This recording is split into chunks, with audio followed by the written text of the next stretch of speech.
বিশ্ববিদ্যালয় এত বড় বেহায়া আমি জীবনে দেখি। আজ 28 আগস্টে পরীক্ষা ফেলে দিয়েছে। আমি ওনার শিক্ষাগত যোগ্যতা নিয়ে প্রশ্ন তুলেছিলাম, তিনি বলছেন নিচে কয়েকজন আমার শিক্ষাগত যোগ্যতা নিয়ে ঘেউ ঘেউ করছে।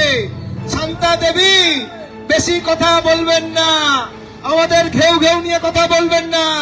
আমাদেরকে যদি ঘেউ ঘেউ বলেন, আপনি রাজ্যপালের কাছে কতবার মেউ মেউ করেছেন সেটা আমরা তুলে ধরবো।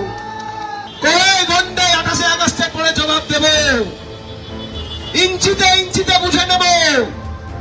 আর যারা যারা গেল রব তুলেছিলেন আরজিগড়ের সময় এই কলেজ স্ট্রিটের সামনে, যারা যারা আন্দোলন করে ভেবেছিলেন মমতা বন্দ্যোপাধ্যায়কে পদত্যাগ করাবেন, কাজকলা যারা এই ভিসির দালালি করেছে তাদেরকে গণতান্ত্রিক ভাবে এমন থাপ্পড় মারবে, আগামী দিন উঠে দাঁড়ানোর ক্ষমতা তাদের কলকাতা বিশ্ববিদ্যালয়ে থাকবে না। চ্যালেঞ্জ ছুড়ে দিয়ে বলে যেতে চাই। বাংলা হান্টের আরো খবর দেখতে নজর রাখুন।